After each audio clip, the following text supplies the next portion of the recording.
બોરસદ તાલુકાના નિસરિયા ગ્રામ પંચાયતમાં મહિલા સરપંચ સામે ગેરરીતિના 6 આક્ષેપો તપાસમાં સાચા ઠર્યા છે। હવે જિલ્લા વિકાસ અધિકારીના નિર્ણય પર સૌની નજર છે। બોરસદ તાલુકાના નિસરાયા ગામના અરજદાર વિજયકુમાર કાપડિયાએ મહિલા સરપંચ સ્મિતાબહેન રાજ અને તલાટી સામે જિલ્લા વિકાસ અધિકારી સમક્ષ 6 મુદ્દાની અરજી કરી હતી। જિલ્લા વિકાસ અધિકારીના આદેશ બાદ વિસ્તરણ અધિકારીએ તપાસ હાથ ધરી હતી। તપાસમાં અરજદાર દ્વારા કરવામાં આવેલા તમામ 6 આક્ષેપો સાચા હોવાનું અહેવાલમાં નોંધાયું હોવાનું સામે આવ્યું છે, જેમાં પૂર્વ મંજૂરી વિના ગામના મુખ્ય તળાવમાં અંદાજે 20 ગુંઠા જેટલું પુરાણ કરી દાતા મહિન્દ્ર પટેલ ઉર્ફે મેઘદાદાના સ્ટેચ્યુ માટે બાંધકામ કરવામાં આવ્યું હોવાનું પણ સામે આવ્યું છે। તપાસ દરમિયાન વર્ષો જૂના હોલને કોઈપણ ઉચ્ચ અધિકારીની પૂર્વ મંજૂરી વિના તોડી તેની જગ્યાએ નવો હોલ બનાવવામાં આવ્યો હોવાનું પણ સામે આવ્યું છે। સાથે જ જૂના બાંધકામના કાટમાળની જાહેર હરાજી કરવામાં આવી ન હોવાનું પણ અહેવાલમાં નોંધાયું છે। આ ઉપરાંત પંચાયતની જમીન પર દબાણ, સામાજિક ન્યાય સમિતિની 5 વર્ષમાં એક પણ બેઠક ન બોલાવવી તેમજ વિકાસ માટે ગ્રાન્ટ ન આપવાના મુદ્દાઓ પણ તપાસમાં સાચા ઠર્યા હોવાનું જણાવાયું છે। સમગ્ર મામલે હવે મહિલા સરપંચ અને તલાટી સામે પંચાયત અધિનિયમ હેઠળ કાર્યવાહી થાય તેવી શક્યતા વ્યક્ત થઈ રહી છે। જો કે સમગ્ર ઘટનાક્રમમાં બોરસદ તાલુકા વિકાસ અધિકારીની કામગીરી પણ હવે સવાલોના ઘેરામાં આવી છે, કારણ કે વિસ્તરણ અધિકારીનો સ્પષ્ટ તપાસ અહેવાલ હોવા છતાં મહિલા સરપંચને કારણદર્શક નોટિસ આપી વધુ 10 દિવસનો સમય આપવામાં આવ્યો છે। આ મુદ્દે અરજદાર વિજયકુમાર કાપડિયાએ સમર્થકો સાથે તાલુકા વિકાસ અધિકારીની રજૂઆત કરી હતી। તાલુકા વિકાસ અધિકારીએ આગામી 5મી તારીખ સુધી સમગ્ર અહેવાલ જિલ્લા વિકાસ અધિકારીને મોકલવાની ખાતરી આપી હોવાનું અરજદારી જણાવ્યું છે। બીજી તરફ અરજદારી ચેતવણી આપી છે કે જો જવાબદારો સામે કડક કાર્યવાહી નહીં કરવામાં આવી તો ગાંધી ચિંધ્યા માર્ગે ઉગ્ર આંદોલન કરવામાં આવશે। હવે સમગ્ર મામલે જિલ્લા વિકાસ અધિકારી શું નિર્ણય લે છે તેના પર સૌની નજર મંડાઈ છે। મારું નામ વિજય કાપડિયા છે। અમારા ગામ નિસરાયામાં મેં જે અરજી કરી હતી એમાં એવું હતું કે ગેરકાયદેસર દબાણો સરપંચશ્રીએ ખડકેલા હતા, જેમાં એક અનાજ દળવાની ઘંટી, મેઘદાદાનું સ્ટેચ્યુ, બીજી એક એમની વાડી, આ બધા દબાણો એકદમ પૂર્વ મંજૂરી વિના ખડકી દેવામાં આવેલા હતા।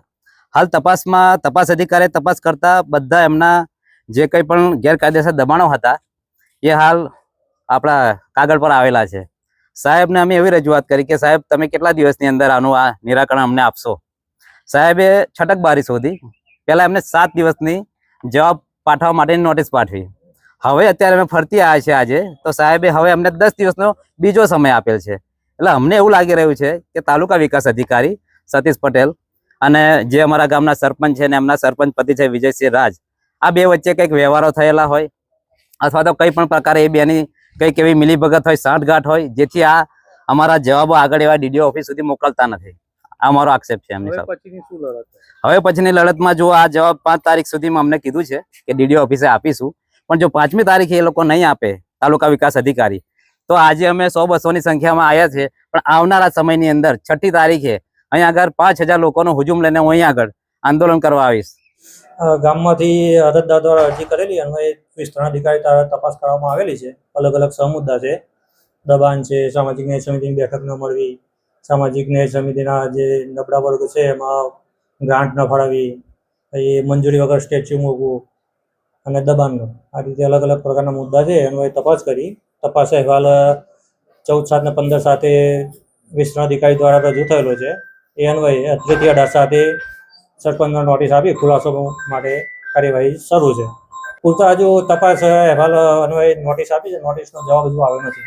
તપાસમાં અલગ અલગ બેઠક 5 વર્ષમાં મળી નથી। સામાજિક વર્ગના જે પછાત વિસ્તારો છે ત્યાં ગ્રાન્ટ ફાળવી નથી। દબાણ દૂર કરવા માટે પંચાયત સરપંચશ્રી દ્વારા કાર્યવાહી થયેલ નથી। સ્ટેચ્યુ બનાવ્યું છે એ બાબતે કોઈ મંજૂરી કાર્યવાહી ઠરાવ કરેલ નથી। એ બધી બાબતો ધ્યાને આવે છે। હાલ ખુલાસો આવે પછી જે તો નક્કી થાય। અત્યારે હાલ કઈ કેટલા દિવસનો પહેલા ખુલાસો આપવામાં 7 દિવસનો ટાઈમ આપેલો, ત્યારબાદ 15 દિવસની મુદતમાં આવેલી, પરંતુ અત્યારેથી 10 દિવસની મુદત આપેલી છે। શા માટે વધારાની મુદત આપવામાં આવે છે? એ માટે આગળને એવું એકઠું કરીને જવાબ કરવાનો હોય, 5 વર્ષના આક્ષેપો છે એટલા માટે એમને મુદત વિસ્તરણ અધિકારીએ તો તૈયારી કરી દીધો રિપોર્ટ, એમણે તપાસ કરી દીધી, બરાબર? તો પછી સરપંચને એવા તો કેવા રેકર્ડની જરૂર છે? તો આટલો સમય માંગે તમારા પાસે? અલગ અલગ પ્રકારના મુદ્દા છે, એમને સમય માંગે એટલે આપણે સમય મંજૂર કરેલો છે અહીંયાથી સત્તા પર। હવે પછી શું થશે? ખુલાસો આવે ત્યારબાદ અત્રેથી માન્ય જિલ્લા વિકાસ અધિકારી છે સત્તાની મુજબ કાર્યવાહી અર્થે જે પણ આક્ષેપો સાબિત થશે અન્વયે તપાસ અહેવાલ કરવામાં આવશે। હાલ તમારી દ્રષ્ટિએ આક્ષેપો સાચા છે એવું લાગે તમને? જે અધિકારી તમારા જ અધિકારીએ તપાસ કરી છે, તો શું લાગે છે તમને? અત્યારે હાલ તપાસ અહેવાલ મુજબ કાર્યવાહી ચાલુ છે. જ્યાં સુધી બંને પક્ષને સાંભળવામાં આવે ત્યાં સુધી અત્યારથી કંઈ એવું નિવેદન ના આપી શકાય.